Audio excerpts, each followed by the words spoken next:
পবিত্র রজব মাস আমাদের থেকে বিদায় নিয়েছে, শাবান মাস আমাদের মাঝে আগমন করেছে, তারপরে পবিত্র রমাদান মাস। এই যে গুরুত্বপূর্ণ একটি মাস আমাদের মাঝে আগমন করেছে, এই মাসে আল্লাহর হাবিব সাল্লাল্লাহু আলাইহি সাল্লাম অনেক রোজা রাখতেন। মাহে রমজানের পরে আল্লাহর হাবিব সাল্লাল্লাহু আলাইহি সাল্লাম যদি বাকি 11টি মাসের মধ্যে তিনি যদি কোনো মাসে রোজা বেশি রেখে থাকেন এবং রোজা রাখতেন, সেটি হচ্ছে শাবান মাস। এটি গুনাহ মাফের একটি মাস, ইবাদত বন্দেগী করার অন্যতম একটি সুবর্ণ সুযোগ। এই মাসটি আগমন করলে সাহাবীরা আমল করার জন্য তারা যে বেকুল পারা হয়ে যেত। যার যে পরিমাণ সামর্থ্য আছে, যে যেভাবেই হোক এই শাবান মাস আগমন করতে দেরি সাহাবায়ে কেরাম আমল করার জন্য প্রতিযোগিতা করতে তারা একের পর এক প্রতিযোগিতা করে শুরু করে দিত, কার আগে কে কোন আমলটা করবে।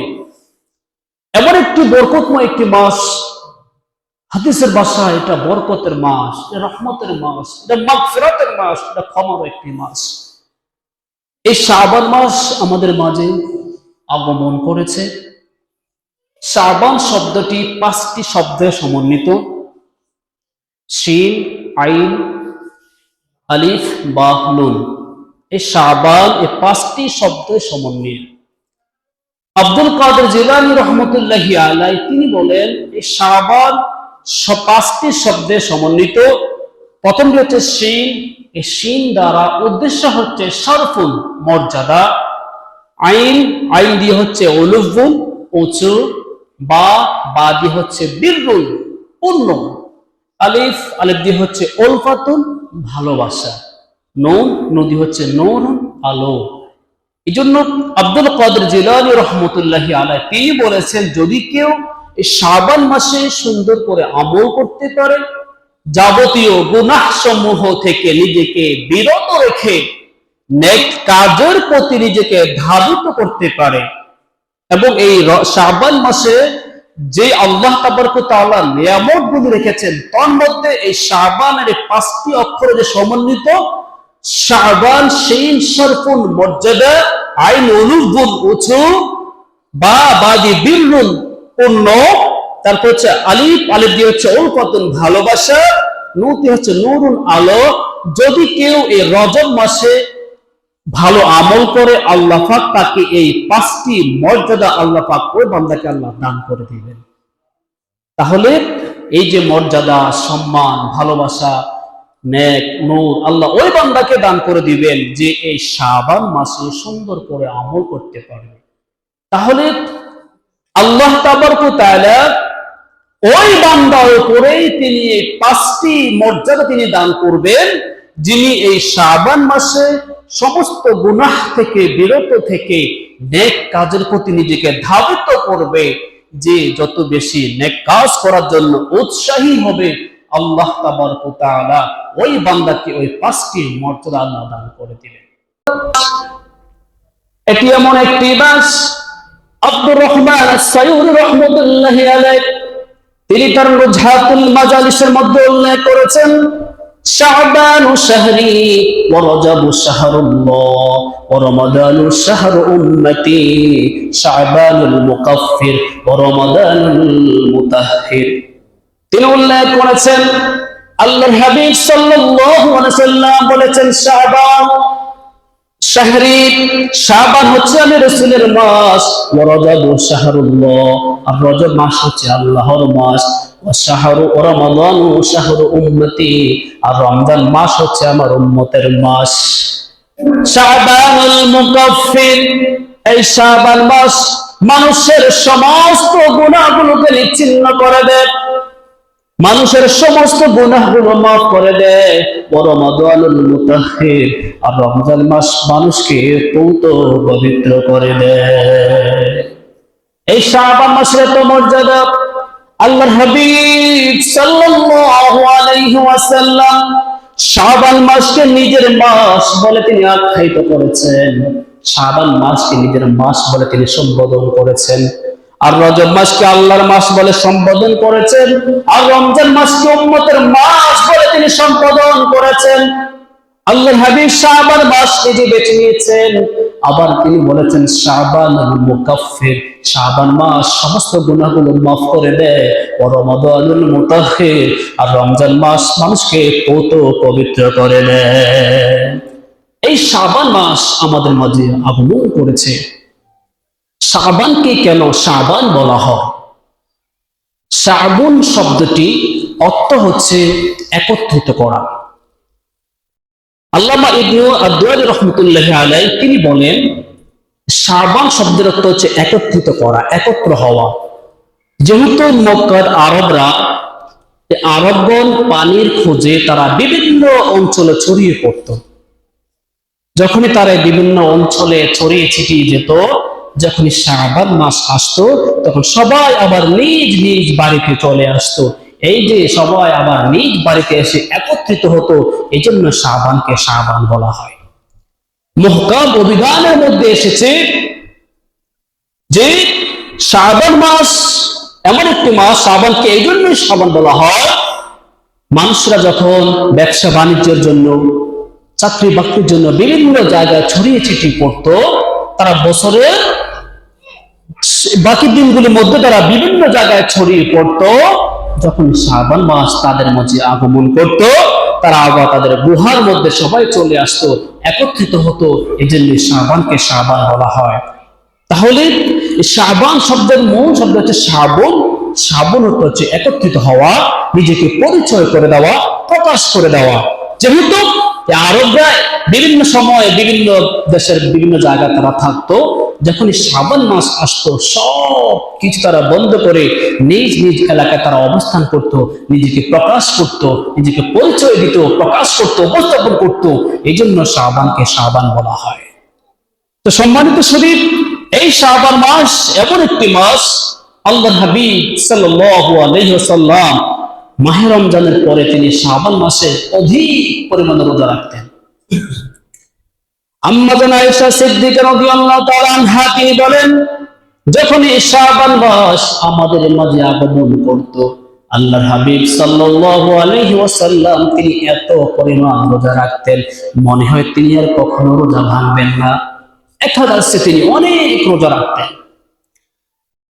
হযরত আব্দুল্লাহ ইবনে মাসউদ, হযরত আনাস রাদিয়াল্লাহু তাআলা হতে বর্ণিত, তিনি বলেন, যখনই শাবান মাস আগমন করত, আল্লাহর নবীর সাহাবায়ে কেরামরা তখন কোরআন তেলাওয়াতে তারা লিপ্ত হয়ে যেত।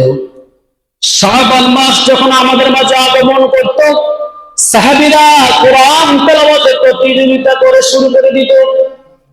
শাবান মাস যখন আগমন করত, যারাদের টাকা পয়সা আছে, ধন সম্পদবান, তারা যাকাত দেওয়া শুরু করত। যে যার কাছে যতটুকু টাকা পরিমাণ আছে, যার কাছে যে পরিমাণ অর্থ সম্পদ আছে, যাকাত দেওয়া শুরু করত, দান সৎকার করা শুরু করত।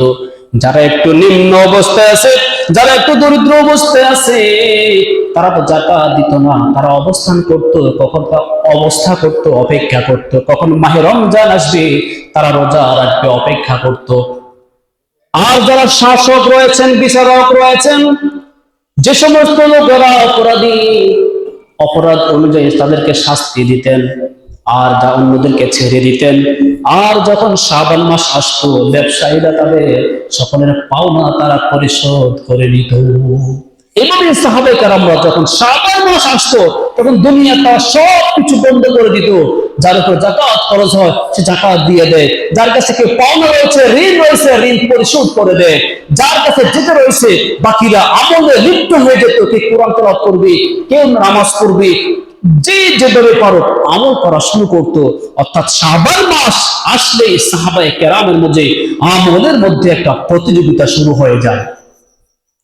এক সাহাবী নবীকে প্রশ্ন করল, ইয়া রাসূলুল্লাহ, আপনি শাবান মাসে এত রোজা কেন রাখেন? আল্লাহর হাবিব সাল্লাল্লাহু আলাইহি ওয়াসাল্লাম বললেন, রে সাহাবী শোনো, আমি শাবান মাসে এত রোজা কেন রাখি তাহলে শোনো। মানুষ এই মাসের বরকত সম্পর্কে জানে না, রহমত সম্পর্কে জানে না। আল্লাহ তাবারক ওয়া তাআলা এই মাসে বান্দার উপরে অঢেল পরিমাণ রহমত নাজিল করে বান্দাকে মাফ করে দেয়। রহমতের মাস, এটা ক্ষমার একটা মাস। বান্দারা এই মাসের মর্যাদা না বুঝে তারা গাফেল হয়ে তারা অন্য দিকে সরে যায়। আর বান্দারা বোঝে না এই মাসে বান্দার আমল সমূহ আল্লাহর দরবারে পেশ করা হয়। আমি এজন্যই রোজা রাখি, এজন্য বেশি আমল করি, আমার আমলটা যখন আল্লাহর দরবারে পেশ করা হবে এমত অবস্থায় যেন আমি রোজা মুখে থাকি, আমি আমলরত অবস্থায় যেন আমার আমলটা আল্লাহর দরবারে যেন পৌঁছে। এই জন্য এই মাসে আমাদের আমল সমূহ আল্লাহর দরবারে পেশ করা হবে। এই জন্য এই মাসে আমাদেরকে আমল বেশি করতে হবে। যাবতীয় গুনাহ সমূহকে দূরে ঠেলে দিয়ে নেক কাজের প্রতি আমাদেরকে অগ্রগামী হয়ে কোরআন তেলাওয়াতের মাধ্যমে হোক, জিকির, আজকার, নফল নামাজ, যে যেটা পারি, দান সদকা যে যেভাবে পারি আমরা এই মাসে বেশি বেশি করে করব। সাহাবায়ে কেরাম এই মাসে যে কি পরিমাণ দান সদকা করত তা বলে শেষ করা যাবে না। এখন এই মাসে রোজা রাখলে আপনার ফজিলত কি এবং আপনি কয়টি রোজা রাখবেন, নির্দিষ্ট কোন রোজা আছে কিনা? عن عائشة رضي الله تعالى عنها قالت قال رسول الله صلى الله عليه وسلم من صام ثلاثة أيام من شعبان بعث الله يوم القيامة على ناقة من نوق الجنة।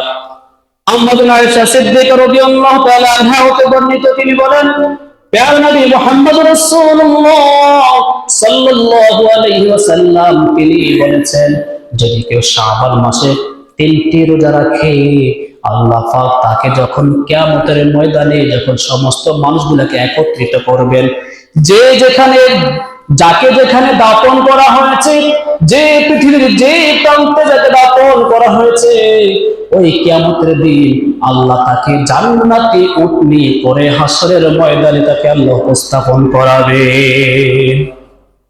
মনে করুন আজকে আমাদের এখানে অনেক লক্ষ লক্ষ মানুষ, যদি একটা মানুষ হেলিকপ্টার করে আসে বা বিমানে করে আসে, তবে সবাই যেরকম তার দিকে তাকিয়ে থাকবে যে লোকটাকে এত লক্ষ লক্ষ মানুষের মাঝে কে সে হেলিকপ্টার করে আমাদের মাঝে আগমন করলো।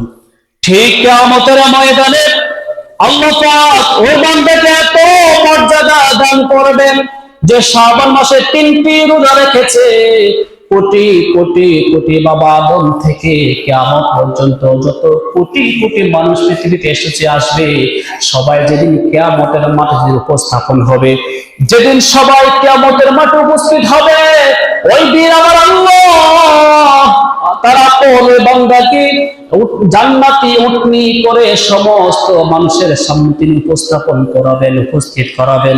তখন সব মানুষগুলো তাকিয়ে থাকবে কোন আমলের কারণে আল্লাহ এত মর্যাদা দান করেছে, পৃথিবীতে এমন কোন ভালো কাজ করেছে, এই ভালো কাজের কারণে আল্লাহ পাক তাদেরকে ওই নিজের স্থান থেকে জান্নাতি উটনি করে কিয়ামতের মাঠে নিয়ে এসেছে।